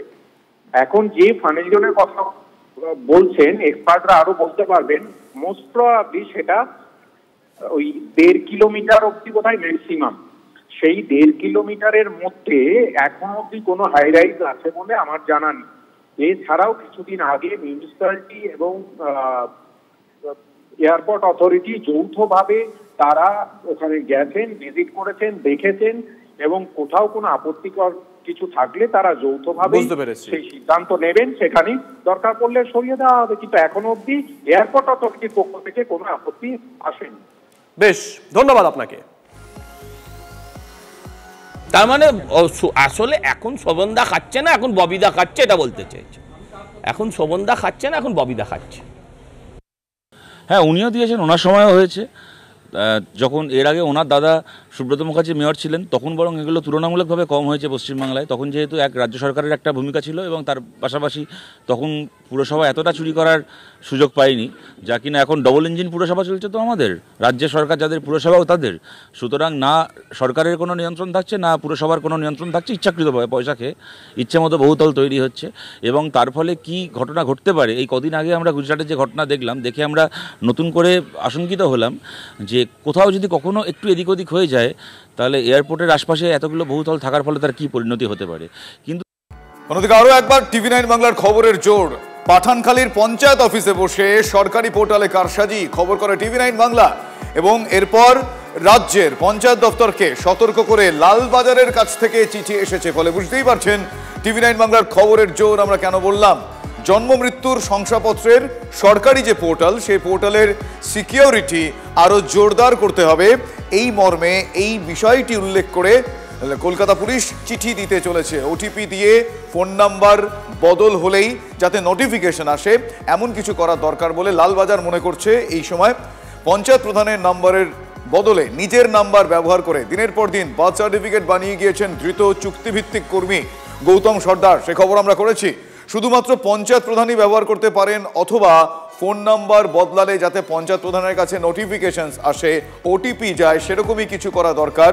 টেকনিক্যালি এই বিষয়টা আটকাতে হবে এমনটা গোয়েন্দারা মনে করছেন এবং সূত্র মারফত জানা যাচ্ছে যে এমনই কিছু জোরালো একটা সিকিউরিটি সিস্টেম করে পোর্টাল আপডেট করার আবেদন লালবাজারের তরফ থেকে করা হবে। গোসাবার পাঠানখালী পঞ্চায়েত প্রধানকেও চিঠি কলকাতা পুলিশের ভুয়ো বার্থ সার্টিফিকেট বাতিল করার আবেদন করা হয়েছে। একদিকে ভুয়ো বার্থ সার্টিফিকেট বাতিল করা, আর দ্বিতীয়ত যারা যেভাবে যে পন্থা অবলম্বন করেছিল সেই পন্থা টেকনিক্যালি আটকানোর বিষয়গুলো উল্লেখ করা হয়েছে, উল্লেখ করা হবে এই চিঠিতে। গোসাবার পাঠানখালী পঞ্চায়েতের ঘটনায় এনআইএ তদন্তের দাবি করেছেন রাজ্য বিজেপি সভাপতি। শাসক দলকেও কটাক্ষ করতে ছাড়েননি সুকান্ত মজুমদার। কি বলেছেন তিনি শোনাবো আপনাদের। এই করেই তো এরা চালিয়েছে না রাজ্যটাকে। কিছু এই ধরনের মানুষ তারা রাজ্যের ভবিষ্যৎটাকে বিক্রি করে দেওয়ার ব্যবস্থা করেছে। এদের ধরে এনআইএ তদন্ত হওয়া উচিত এবং উপযুক্ত জায়গায় পৌঁছানো হচ্ছে। সবার আগে ওই 3.5 কোটি টাকা ক্রোক করা উচিত, যেন এই পাপ করে যে টাকা সে রোজগার করেছে এই টাকার ভাগ যেন তার পরিবারের কেউ না পায়, স্বাদ যেন পরিবারের কেউ কোনো না পায়। এদিকে মুর্শিদাবাদে ফের গ্রেপ্তার বাংলাদেশি অনুপ্রবেশকারী। গোপন সূত্রে খবর পেয়ে জলঙ্গি থানার বিদুপুর এলাকায় অভিযান চালায় পুলিশ। ভারত বাংলাদেশ সীমান্তের বিদুপুর কলাবাগান মাটি এলাকায় তল্লাশি চালিয়ে বাংলাদেশি অনুপ্রবেশকারীকে গ্রেপ্তার করে পুলিশ। ধৃতের নাম আশারাফ মণ্ডল।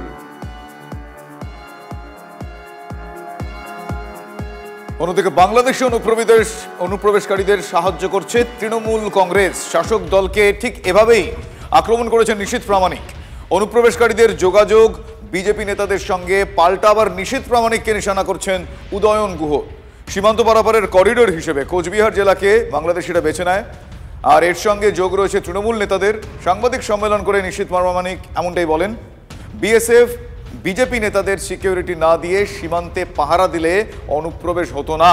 বিজেপি এখন এসব নিয়ে ভাঁওতাবাজি করছে বলে পাল্টা তোপ পেতে গেছেন উদয়ন গুহ।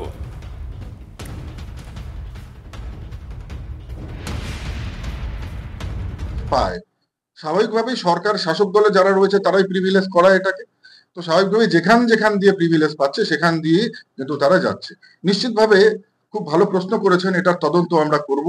আমরা দেখব যে সেই সমস্ত যারা এখন বাংলার এই করিডোর দিয়ে যেতে চাইছে, বাংলাদেশ পেরিয়ে যেতে চাইছে, তারা কোন কোন তৃণমূল নেতাদের সঙ্গে যোগাযোগ রেখেছেন সেটাও আমরা নিশ্চিতভাবে আমরা কিন্তু তদন্তের মাধ্যমে তুলে দেব। বাংলাদেশি যদি এসে থাকে তাহলে কি করে এসছে? বিএসএফ এর সাথে লাইন করে এসছে। নিশীথ প্রামাণিকের পেছনে কতগুলো বিএসএফ ছিল, ওদের 4 আনা 8 আনা নেতাদের পেছনেও বিএসএফ ছিল। সেই বিএসএফ গুলো কাজে লাগিয়ে অনুপ্রবেশ বন্ধ করলে না কাজ দিত। এসব ভাওতাবাজি কথা বলে কোনো লাভ নেই। এবার তৃণমূলের বিরুদ্ধে জমি বাড়ি দখলের অভিযোগ। কাঠগড়ায় কাকদ্বীপের বুধাকালী গ্রাম পঞ্চায়েতের তৃণমূল প্রধান এবং অঞ্চল সভাপতি। অভিযোগকারী দুই ভাই সুকুমার জানা এবং রাজকুমার জানা। তাদের অভিযোগ, ইন্দিরা আবাস যোজনায় পাওয়া একটি বাড়ি ও লাগোয়া 33 শতক জমির দখল নেওয়ার জন্য হুমকি দিচ্ছে তৃণমূল। গ্রাম পঞ্চায়েত প্রধান বানেশ্বর দাস এবং দলের অঞ্চল সভাপতি বাবলু প্রধানের বিরুদ্ধে অভিযোগ। অভিযুক্তরা সরকারি জমি বিক্রি সহ বেআইনি কাজের সঙ্গে যুক্ত এমনটাই দাবি। সরব হয়েছে বিজেপি। অভিযোগ অস্বীকার প্রধান এবং অঞ্চল সভাপতির। বুধাখালী গ্রাম পঞ্চায়েতের সম্মানীয় প্রধান এসে ওনাকে জিজ্ঞেস করলাম, উনি আসলো, এসে দেখলাম যে উনি খুঁটিখাটা নিয়ে এসছে, গ্রামে কিছু লোক নিয়ে এসছে, ওনার গুন্ডা বাহিনী নিয়ে এসছে, এসে খুঁটিখাটা পুঁতে দিয়ে চলে গেল। আমরা বাধা দিতে গেলাম, আমাকে বলছে তোমাকে অ্যারেস্ট করে দেবো, তোমাকে একবার অ্যারেস্ট করিয়ে জেল খাটিয়েছি তুমি জানো, তোমাকে আবার অ্যারেস্ট করাবো, তুমি চেনো বুধাখালী অঞ্চলের প্রধানের কী নাম? হ্যাঁ, এরা দিনের পর দিন নদী বাউন্ডারি বিক্রি, তারপরে এডুকেশনের জায়গা বিক্রি, ওই প্রধানের কত ক্লেম। যে বলছে ও তো একদম কয়েকদিন আগে একটা মার্ডার কেসে জেলে ছিলেন এবং যার জায়গায় ওই পতাকাটা সে তো আমাদের তৃণমূলের বুথ সভাপতি, তার জায়গায় কেন আমরা তৃণমূলের পতাকা দিয়ে যাবো? আর ও যে বলছে ওর জায়গা, ওর যদি জায়গা হতো তাহলে যেদিনকার মাপা হচ্ছে তাহলে সেদিনকার তো উনি দাঁড়িয়ে থাকতে পারতেন। যেহেতু রায়ত জায়গা, কারণ জোর করে পাড়িয়ে ফ্ল্যাগ তুলতে কেন আমরা ওখানে যাব? রায়ত জায়গা, যার যা প্রাপ্য জায়গা তিনি তার আইনগতভাবে তিনি পাবেন। এখানে এই আপনারা যেটা বলছেন অভিযোগের সঙ্গে কোনোভাবে আমাদের এই সামঞ্জস্যতাও নেই এবং এটা সম্পূর্ণ ভিত্তিহীন অভিযোগ। যে জমি দখল, রায়ত সম্পত্তি দখল দেওয়ার প্রয়াস করেছে, এটা আইনানুগভাবে ব্যবস্থা নেওয়া হোক এবং নিয়ে এই প্রধান এবং ওই যে পঞ্চায়েত সমিতির মেম্বার এবং যে বুথ সভাপতি রয়েছে এদেরকে জেলে অবিলম্বে ঢোকানো হোক। ঠিকা শ্রমিক নিয়োগে আইএনটিটিইউসির কেউ হস্তক্ষেপ করবে না, নিয়োগের বিষয় দেখবে কারখানা কর্তৃপক্ষ। সংগঠনের নেতাদের দুর্নীতির খবর থাকলে জানান। দুর্গাপুর শহর জুড়ে টোল ফ্রি নাম্বারের হোর্ডিং দিচ্ছে আইএনটিটিইউসি। যিনি দুর্গাপুর ইস্পাত কারখানা কর্তৃপক্ষকে নিয়োগের তালিকা দিয়েছেন সেই নেতার বিরুদ্ধে এফআইআর করা হবে। দুর্গাপুর ইস্পাত কারখানা কর্তৃপক্ষের সঙ্গে বৈঠক শেষে এমনটাই মন্তব্য আইএনটিটিইউসির সভাপতি ঋতব্রত বন্দ্যোপাধ্যায়ের। পাশাপাশি যে ঠিকাদার পিএফ ইএসআই থেকে শ্রমিকদের বঞ্চিত করছেন, পে স্লিপ দিচ্ছেন না, তাদের বিরুদ্ধে ব্যবস্থা নেওয়ার হুঁশিয়ারি। দ্রুত নেতাদের বিরুদ্ধে ব্যবস্থা না নিলে বৃহত্তর আন্দোলন হবে বলে হুঁশিয়ারি বিজেপি নেতা চন্দ্রশেখর বন্দ্যোপাধ্যায়ের। যে গেট পাস নয়, বায়োমেট্রিক চাই। এএসপি এবং ডিএসপিতে বায়োমেট্রিক চালু করবার দাবি নিয়ে আমরা এবং আরও অনেকগুলো বিষয় ছিল এবং আমরা খুব খুশি যে ওনারা কথা দিয়েছেন যে দুটো জায়গাতেই এএসপি এবং ডিএসপিতে 100% কন্ট্রাকচুয়াল শ্রমিকদের ক্ষেত্রেই বায়োমেট্রিক চালু হবে। হ্যাঁ, আমরা জানি যে বায়োমেট্রিক চালু করতে অনেকে বাধা দিচ্ছেন, অনেকের বুকে ব্যথা হচ্ছে। যাদের বুকে ব্যথা হচ্ছে, দুর্গাপুর উন্নত জায়গা, ডাক্তারের কাছে যান। लोगों के एम्प्लॉयमेंट को लेकर के है, उनका अपॉइंटमेंट लेटर्स नहीं मिल रहा है, अपॉइंटमेंट लेटर नहीं मिलता है तो उसको न ईएसआई का फ़ायदा है, ना पीएफ का फ़ायदा है, किसी चीज़ का नहीं। तो उसको लेकर के एक কারখানায় উনি এখন হেল্পলাইন চালু করছেন, বলছেন স্থানীয়ভাবে কোনো বেকার যুবকরা চাকরি পাবে না, হেল্পলাইনের মাধ্যমে চাকরি পেতে হবে। তো বাংলাটা মমতা বন্দ্যোপাধ্যায় আর ঋতব্রত বন্দ্যোপাধ্যায় বাবার সম্পত্তি নাকি? বাংলার বেকার যুবকরা কোথায় কাজ পাবে কোথায় পাবে না এটা মমতা বন্দ্যোপাধ্যায় আর ঋতব্রত বন্দ্যোপাধ্যায়রা ঠিক করে দেবে। ওনারা এখনো দুর্গাপুরের মাটিটাকে ঋতব্রত চেনে না। এদিকে 26-এর ভোটের আগে বা শেষ 21শে জুলাই তৃণমূলের 21শে জুলাইয়ের শহীদ সমাবেশ। এবার 21শে জুলাইয়ের সমাবেশের পোস্টারে থাকছে শুধুই তৃণমূল সুপ্রিমো মমতা বন্দ্যোপাধ্যায়ের মুখ, থাকবে না সর্বভারতীয় সাধারণ সম্পাদক অভিষেক বন্দ্যোপাধ্যায়ের কোনো ছবি, জানিয়েছেন দলের সাংসদ সুদীপ বন্দ্যোপাধ্যায়। তিনি জানিয়েছেন অভিষেক নিজেই বলেছেন 21শে জুলাই কর্মসূচিতে ছিলেন না, সেই কারণে শুধুই মুখ্যমন্ত্রীর ছবি থাকবে।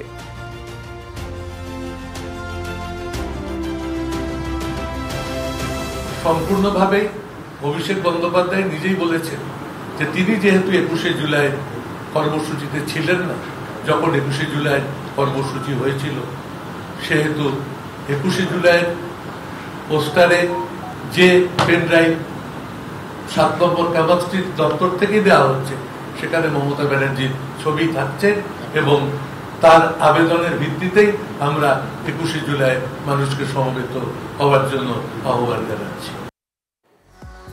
21শে জুলাই, এবার 21শে জুলাই 26-এর নির্বাচনের আগে অত্যন্ত গুরুত্বপূর্ণ 21শে জুলাই, কিন্তু এবার পোস্টারে শুভজিৎ শুধুই মমতা বন্দ্যোপাধ্যায়ের মুখ। কারণ সুদীপ বন্দ্যোপাধ্যায় তার বক্তব্য আমি দর্শকদের শোনালাম। তিনি বলছেন যে যেহেতু 21শে জুলাইয়ের কর্মসূচিতে তিনি ছিলেন না, ফলে তিনি নিজেই তার ছবি ব্যবহার করতে নাকি মানা করেছেন। কার ছবি থাকবে, কার ছবি থাকবে না, কার ছবিতে কি অবস্থায় থাকবে, কার ছবি দেয়ালে লটকানো থাকবে, ওদের দলের বিষয়, তাতে আমাদের কোনো মাথা ব্যথার কারণ নেই। আমি চাই ওরা থাকুক, ছবি না হয়ে যাক, এরা থাকুক, থেকে নিজের পাপের ফল নিজেরা ভোগ করুক। টার্গেট 2026 সল্টলেকে বিজেপির সাংগঠনিক বৈঠকের দ্বিতীয় দিন দলের বিধায়কদের সঙ্গে 1-to-1 বৈঠকে কেন্দ্রীয় পর্যবেক্ষক সুনীল বানসাল। গতকাল 26 জন দলীয় বিধায়কের সঙ্গে কথা বলেন বানসাল। সূত্রের খবর, মূলত বৈঠকে উঠে আসে স্থানীয় নেতৃত্বের সঙ্গে দূরত্বের কথা।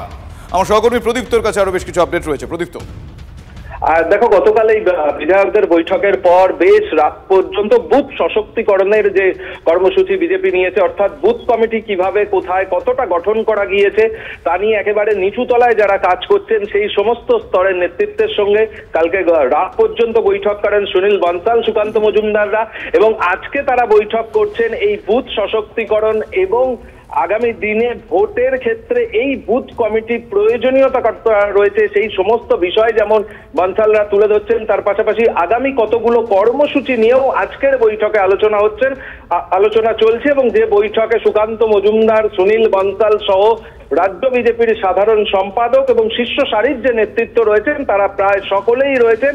তবে শুভেন্দু অধিকারী তার অন্য কাজে ব্যস্ত থাকার জন্য আজকের বৈঠকে এখনো পর্যন্ত উপস্থিত হননি। ধন্যবাদ রৈপ্ত। নিশ্চয় মনে আছে আপনাদের কলকাতার তৃণমূল কংগ্রেসের 21শে জুলাইয়ের যে প্রস্তুতি বৈঠক, সেই বৈঠকের আগে বীরভূমের দুই দাপুটে নেতা অনুব্রত মণ্ডল এবং কাজল শেখকে নিয়ে আলাদা করে বৈঠক করেন তৃণমূলের শীর্ষ নেতৃত্ব, বর্ষিয়ান নেতারা। কলকাতায় বৈঠক হলো কিন্তু রফা হলো না।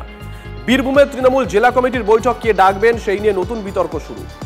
বীরভূমের জেলা কোর কমিটির চেয়ারপারসন আশিস বন্দ্যোপাধ্যায় 25শে জুন বেলা 3টে বোলপুর তৃণমূল কার্যালয়ে একটি বৈঠক ডেকেছেন। জেলা কমিটির সমস্ত সদস্যকে আমন্ত্রণ জানানো হয়েছে সেখানে। পাশাপাশি একই সময় জেলা কমিটির বৈঠক ডেকেছেন অনুব্রত মণ্ডলও। দুটো আলাদা হোয়াটসঅ্যাপ গ্রুপে এই বৈঠক ডাকা হয়েছে। মমতা বন্দ্যোপাধ্যায় এবং অভিষেক বন্দ্যোপাধ্যায় ঠিক করে দিয়েছিলেন কোর কমিটির সব বৈঠক ডাকবেন আশিস বন্দ্যোপাধ্যায়। এর পরেও অনুব্রত মণ্ডল কিভাবে বৈঠকে ডাক দেন তা নিয়ে প্রশ্ন উঠছে। দেখুন, ওদের মধ্যে কি দলাদলি কি ঝামেলা আছে তো আমাদের দেখার বিষয় না। ওদের ছাগল ওরা আগায় কাটবে লেজায় কাটবে, ওদের ব্যাপার। তবে আমরা জানি কোথাও কোনো জেলাতে কোনো তৃণমূলের বৈঠক এই নেতাও ডাকে না, ওই নেতাও ডাকে না। তৃণমূলের বৈঠক ডাকে ডিএম, এসপি, ওরাই হচ্ছে সত্যিকারের তৃণমূল নেতা। এই WBCS অফিসার, IAS অফিসার এবং পুলিশের IPS এরাই হচ্ছে আসল তৃণমূলের নেতা। এগুলোকে যদি বাড়িতে বসে যায় তৃণমূলকে 7 দিন পরে খুঁজে পাওয়া যাবে না। সুতরাং বাবা আমায় বাদ দিলে চলবে না। আমি কিন্তু দলের সম্পদ, আমি কিন্তু বীরভূমের বাঘ, আমি কিন্তু হিরো। ফলে আমার কথায় মমতা ব্যানার্জি হেলে যায়, আমি পুলিশকে যাতা বলার পরেও পার পাই। ফলে আমাকে কিন্তু হেলিও না। একেবারে স্পষ্ট করে দিল যে অনুব্রত কিন্তু তৃণমূলের সম্পদ। ওই কারণে বীরভূমের কোর কমিটির বৈঠক আশিসবাবুও ডাকবেন, উনিও ডাকবেন। কি মজার গল্প সব তৃণমূলে। সুব্রত বক্সির কথা কে শোনে ওই পার্টিতে? কেউ শোনে নাকি?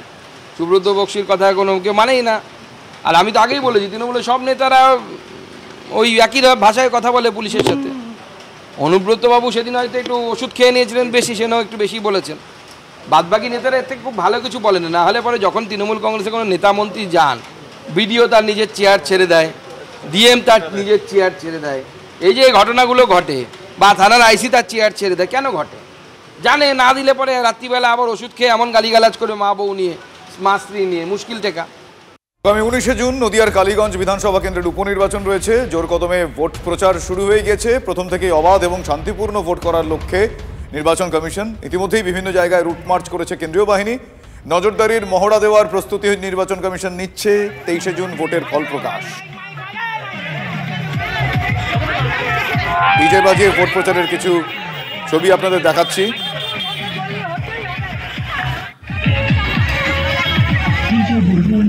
19শে জুন কালীগঞ্জে বিধানসভা উপনির্বাচন, জোর কদমে চলছে ভোট প্রচার। 23শে জুন নির্বাচনের ফল। আর এই মুহূর্তে আরো একটা বড় খবরের দিকে নজর রাখতে হচ্ছে। জমি বিবাদে মাথা ভাঙা তুলকালাম, পারিবারিক বিবাদে লাঠালাঠি, দুপক্ষের সংঘর্ষে আহত হয়েছেন 10 জন। ছবিটা একবার দেখুন। এই ছবি মাথা ভাঙার ছবি। ঠিক কি ঘটেছে? সুমন কল্যাণ আমাদের সঙ্গে টেলিফোনে রয়েছেন, আমাদের সহকর্মী সুমন, কি ঘটেছে? দেখো, দুই পরিবারের মধ্যে দীর্ঘদিন ধরেই একটা বিবাদ ছিল এবং যে বিবাদের জেরে কিন্তু আজকে সংঘর্ষ বাদে দুই পরিবারের বিরুদ্ধে এবং যেভাবে অতর্কিত হামলা হয়েছে এক পক্ষ আরেক পক্ষের উপরে, সেটা কিন্তু ভয়াবহ। ইতিমধ্যেই আমরা খবর পেয়েছি প্রথমে 10 জন আহত ছিলেন, এখন কিন্তু আহতের সংখ্যাটা আরো বেড়েছে। ফলে পুলিশ ইতিমধ্যে ঘটনাস্থলে পৌঁছেছে এবং পরিস্থিতি নিয়ন্ত্রণে আনার চেষ্টা করছে। তবে যেটা বললে যে প্রথম থেকেই যেভাবে আজকে অতর্কিত হামলা হয়েছে, আর এই বিবাদ কিন্তু যে আজকেই শুরু হয়েছে তা কিন্তু না, দীর্ঘদিনের বিবাদ হঠাৎ করে এমন চরম আকার ধারণ করবে এটা কিন্তু কেউ বুঝতে পারেনি। বেশ, নজর রাখো সুমন, নজর রাখো। ইসরায়েলের বিরুদ্ধে নতুন করে ড্রোন ও ক্ষেপণাস্ত্র হামলা ইরানের সামরিক ও পরমাণু কেন্দ্রে দুদিন আগেই হামলা শুরু করেছিল ইসরায়েল। এরপর থেকে দুই দেশের মধ্যে সংঘাত বেড়ে গিয়েছে। দুই দেশ একে অপরের দিকে মিসাইল ছুড়ছে। গ্যাস ফিল্ডে হামলা ইসরায়েলের। দক্ষিণ ইরানের পার্স গ্যাস ফিল্ডে এয়ার স্ট্রাইক। বিশ্বের সর্ববৃহৎ প্রাকৃতিক গ্যাসের ভান্ডার এটি। ইসরায়েলি এয়ার স্ট্রাইকে পার্স গ্যাস ফিল্ডে ব্যাপক ক্ষয়ক্ষতি হয়েছে। তেল বলয়ের দুই দেশ ইরান ইসরায়েল যুদ্ধ বাধতেই চড়ছে তেলের দাম। জানুয়ারির পর সর্বোচ্চ অশোধিত তেলের দর। যুদ্ধ চললে ব্যারেল $100 হওয়ার আশঙ্কা করা হচ্ছে। তেলের দাম বাড়লে প্রভাব পড়বে ভারতেও। তেল কিনতে আরও ডলার খরচ করতে হবে ভারতকে। ইরান ইসরায়েল যুদ্ধ পরিস্থিতির অবনতি। এবার পরমাণু অস্ত্রবাহী মিসাইল তৈরি রাখছে ইসরায়েল।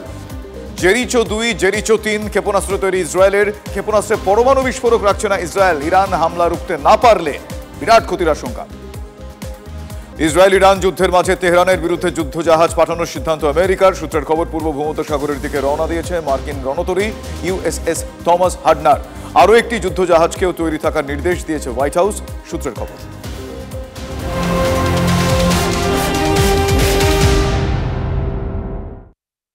বাহ, এবার হয়েছে স্বাদ। হ্যাঁ, অপূর্ব স্বাদ। MDH এর চাঙ্কি চাট মশলা, জীবনে আসল স্বাদ জাগলো। আসল মশলা, yes, yes, MDH